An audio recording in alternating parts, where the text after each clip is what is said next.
When you're alive, life can be fun. Go to the forest where the shadows do run. They're coming soon, they can hear you.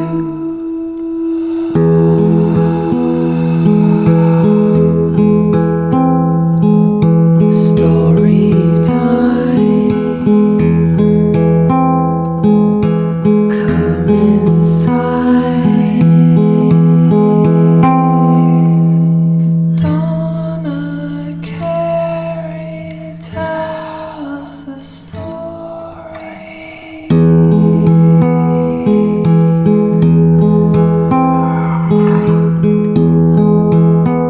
Hey y'all, I'm Donna. And I'm Carrie. And we are Paranormal Chicks.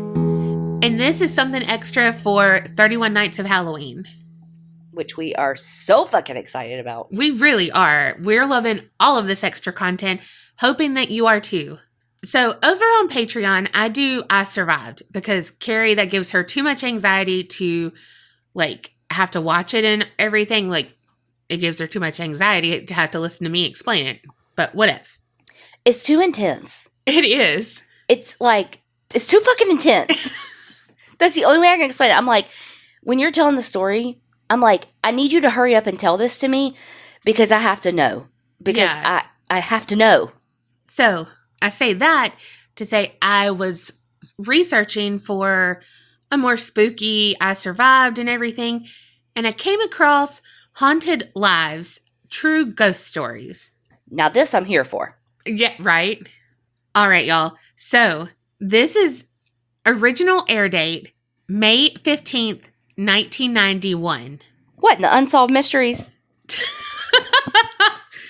This episode is called Ghost R Us / Legend of Kate Morgan / School Spirit. And guess which one we're doing? School Spirit. LETSGO. Let's go. Let's go.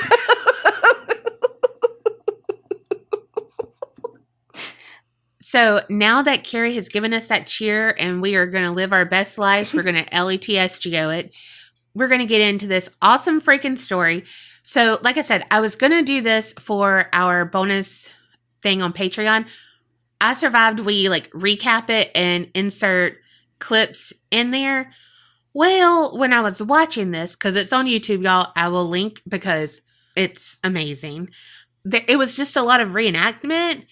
And so not a lot of clips. So yeah.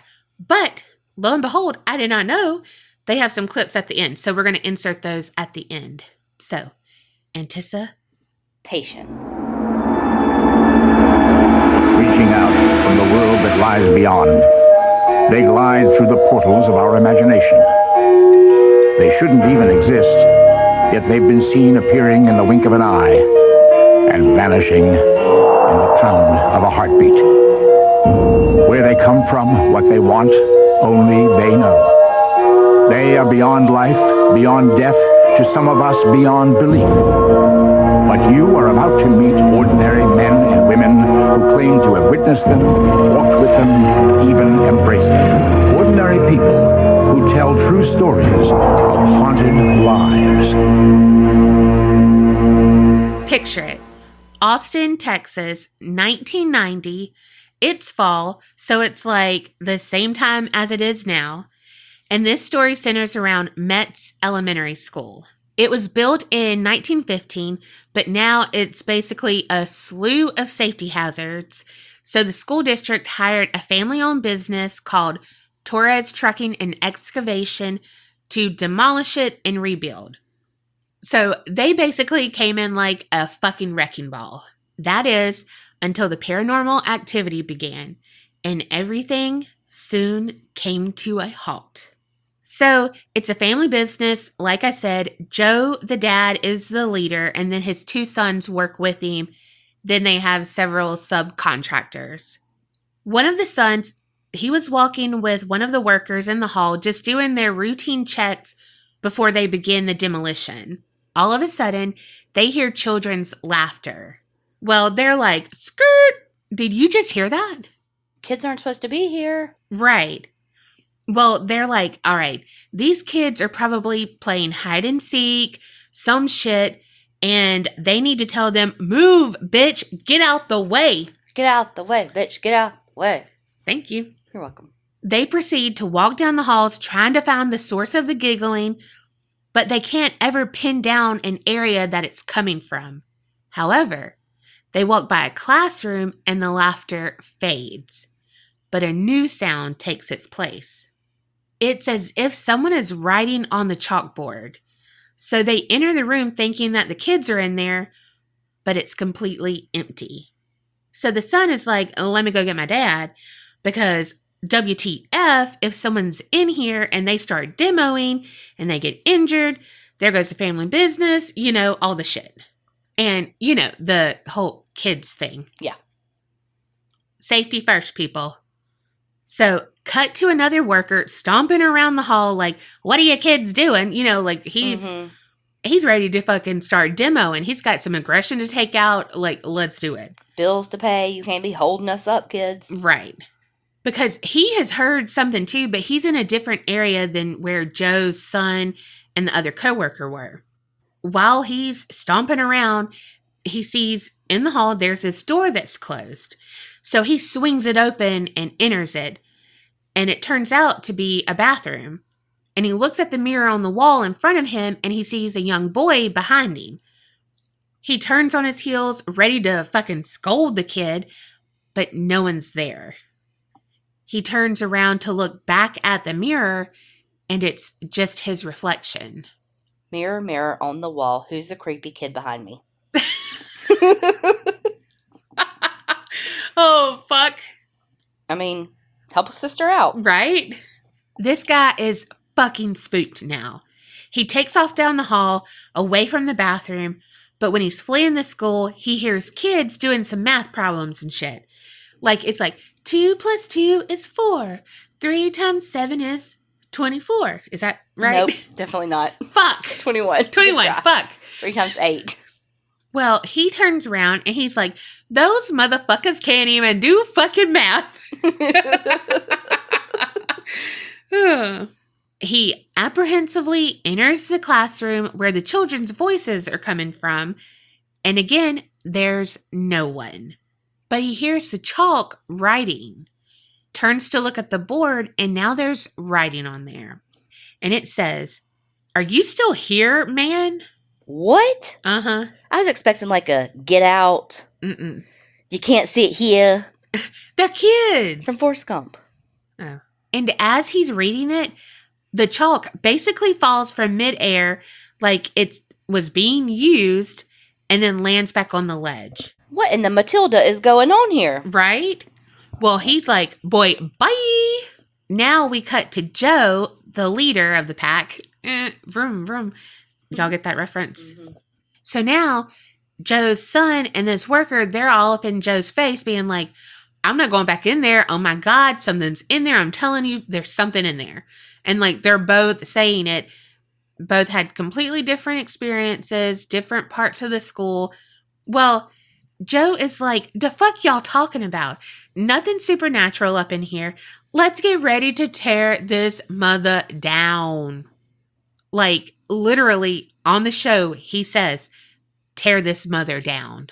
Stop it. No. Signals for a guy to start the bulldozer, and it cranks. And then it stalls. Cranks, then stalls. And then smokes. So he's like, okay, so-and-so, you start the other machinery that I should know the name of, but I don't. You start that. Well, he starts it, and it goes. So Joe's like, yeah, boy. What? Does he really say that too? No. I didn't think he was Flavor Flav, but no. He also said, tear that mother down. So he could have said, yeah, boy. Right, I know. But yeah, so he's like, yeah, what? Because it stops suddenly and won't crank back up. 5 different pieces of heavy machinery just stopped working on that day. And they were all inspected by mechanics. They couldn't find anything wrong with them or whatever. So it's like, they should be working fine. But they're not. Now they're all standing there scratching their heads, wondering what the Wreck-It Ralph is going on here. Just then, they hear some workers nearby screaming for help. There's one on the roof and one on a ladder that's leaned against the side of the school. The ladder is shaking or vibrating, whatever you want to say, like it's shaking. So violently that it takes 4 of the men to hold it steady so they can get down.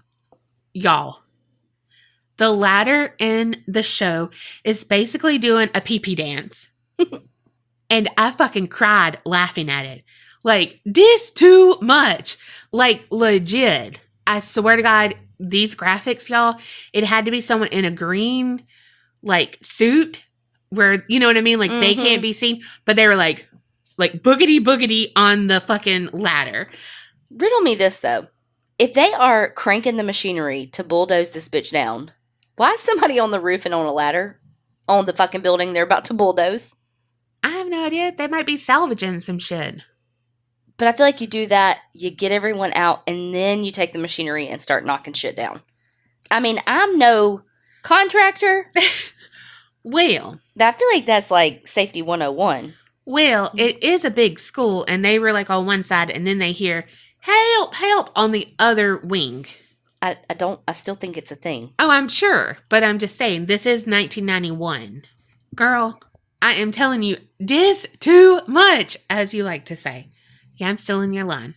All right, so the ladder is shake, rattle, rolling, and Joe's son looks over to the windows of the building, and there's all these kids in the window, and they're giggling like motherfuckers. And so he's like, look! Joe turns, sees them, and then poof, they're gone. Up and vanished like a fart in the wind. There were other things that happened too, like his supervisor's watch stopped working every time he stepped onto the property, just like random shit like that.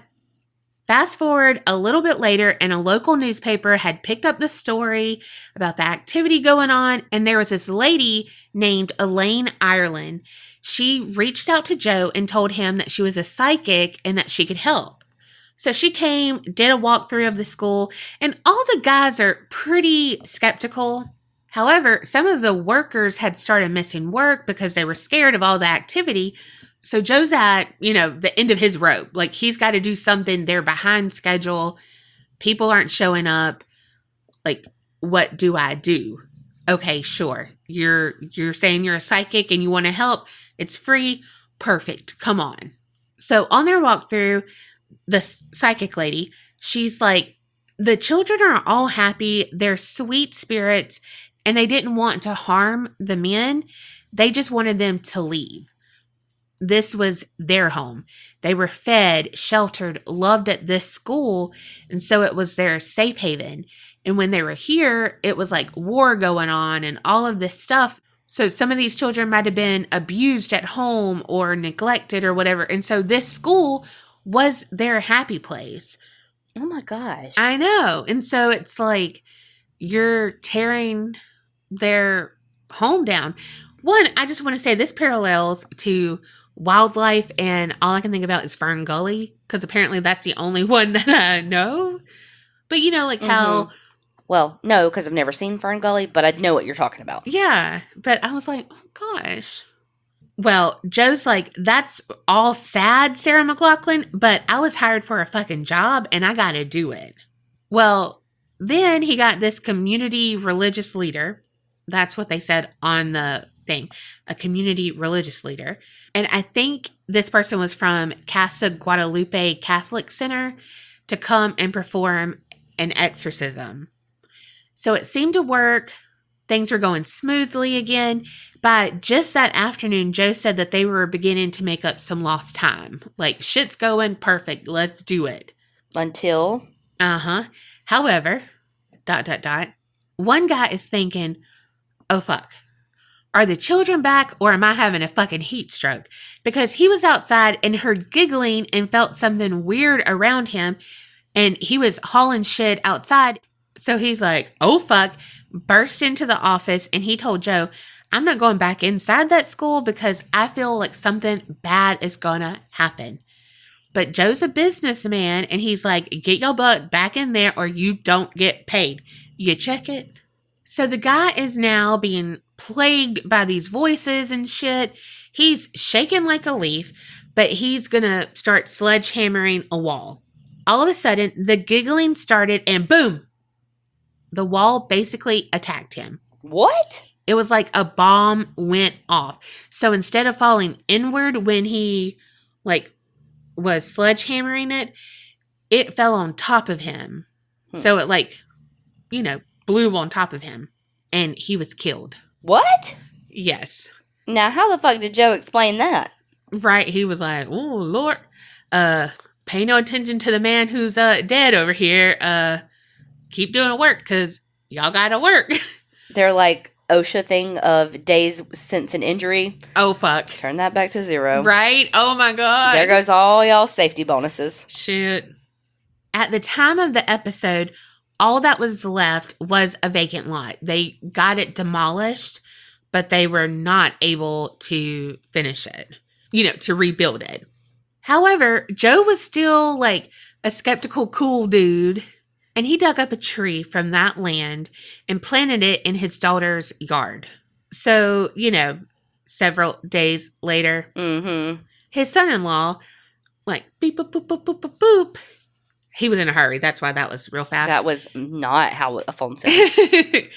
He was like, Joe, I hear children's laughter and voices, and it's like happy singing, like sing-songy kind of shit coming from around that tree. Well, I was never one to believe in ghosts or spirits, but since I got reports and my equipment went down and my superintendent's wife stopped and his pickup wouldn't run and walls falling the wrong way, and my son bringing it to my attention that they've heard and have felt and experienced some noises in there, and I began to think otherwise. When I was downstairs to working in a restroom between two narrow walls, cutting pipes, a cold breeze went through me, and it kind of scared me for a while. My brother's here sweating, and I'm up here getting all cold. They both got me to thinking about, are there really ghosts in here or not? And that still runs in my mind now, and I don't know what to believe anymore. There was a sadness that last time I was there. I think we trampled where we didn't belong without their permission. These children demanded attention, and they certainly got it, these spirits. There are at least 20 new believers and people with new respect for the spirit world. They're planning to build a new school there, of course, and I just wish them luck. I hope they don't go through the same experience that I did, and I just hope they have better luck than I did. Okay, fast forward, and the school was eventually rebuilt. Okay. Apparently, it's still haunted. Damn. So I did a little research, and there's a podcast that's local to Austin, and our friends, the Golden Ghouls, they are on it sometimes, but it's called the Night Owl Podcast. But they have an episode about Metz Elementary. He actually interviews some teachers and stuff who have had experiences at that place. And actually, he interviews Elaine, the psychic lady. And they go back and do their own walkthrough. I will say about the guy who died, she said that this episode dramatized it, where instead of it blowing back on him and then he died, it was like a wall kind of collapsed, not like a big explosion. Yeah. But y'all, the cheese factor in this episode was everything. So whatever happened to the tree? Did they leave it at the house? Did they? I don't know. I couldn't find anything about that. Well, damn. Yep.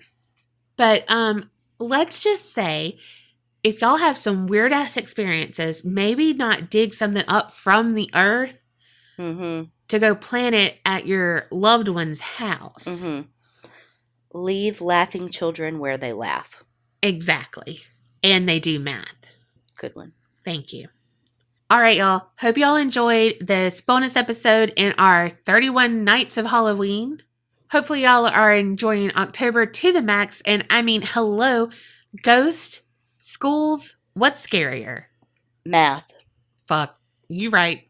So y'all remember, Creep it real and don't get scared.